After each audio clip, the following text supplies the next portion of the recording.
থেকে এখন পর্যন্ত ধানমন্ডিতে পরিস্থিতি একই রকম। ঢাকা কলেজের পক্ষ থেকে একটি বিশাল মিছিল নিয়ে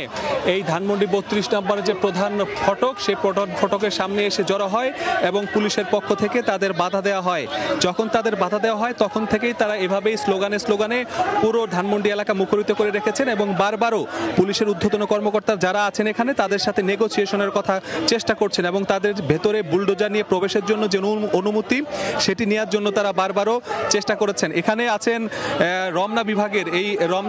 এই ধানমন্ডি ৩২ নম্বর রমনা বিভাগের উপকমিশনার মাসুদ আলম। তিনি বারবারও ছাত্রদের সাথে কথা বলেছেন এবং বোঝানোর চেষ্টা করেছেন যে তারা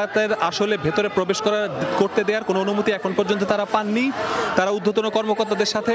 কথা বলে তারা চেষ্টা করছেন এবং এখানে যারা আছেন ছাত্ররা তারা এটি বলছেন যে যতক্ষণ পর্যন্ত তারা ঢুকতে না পারবেন ততক্ষণ পর্যন্ত তারা এখান থেকে যাবেন না। কিছু শিক্ষার্থীকে আমরা দেখেছি যে বুলডোজার ঢুকতে না পারলেও কিছু শিক্ষার্থী এখানে এসে বসে পড়েছেন এবং তারা বলেছেন যে যতক্ষণ পর্যন্ত না তারা এখান থেকে এই বুলডোজার দিয়ে প্রবেশ করাতে পারবেন বা যতক্ষণ পর্যন্ত তারা বুলডোজার ভেতরে ঢুকিয়ে ভাঙতে না পারবেন ততক্ষণ পর্যন্ত তারা এখান থেকে যাবেন না। যে কারণে এখানে তারা রাস্তায় বসে পড়েছে। যে ব্যারিকেডটি রয়েছে পুলিশের, সেই ব্যারিকেডটি অতিক্রম করে তারা রাস্তায় বসে পড়েছে এবং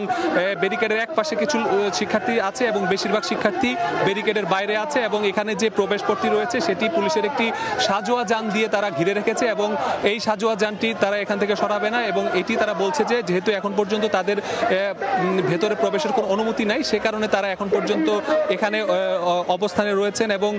পুলিশের যারা ঊর্ধ্বতন কর্মকর্তা রয়েছে এখানে বারবার তাদের সাথে আমরা কথা বলেছি। তারা বলেছে তারা এখন পর্যন্ত এখানে এ ধরনের ভাঙচুরের কোনো কর্মসূচি তারা এখানে চালাতে দিবেন না এবং তারা তাদের যে শক্ত অবস্থান তারা সেটি রাখবেন। এর আগে সকাল 11:30টার দিকে আমরা দেখেছি যে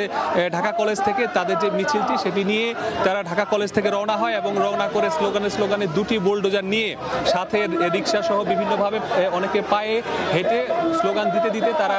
ধানমন্ডির বিভিন্ন এলাকা প্রদক্ষিণ করে এবং প্রদক্ষিণ করে তারা এখন ধানমন্ডি ৩২ নম্বর অবস্থান করছেন এবং তারা বলছেন যে যতক্ষণ পর্যন্ত তারা ভেতরে প্রবেশ করতে পারবেন না ততক্ষণ পর্যন্ত তারা এখান থেকে সরবেন না। এবং পুলিশের আমরা আগে যে ফোর্স দেখেছিলাম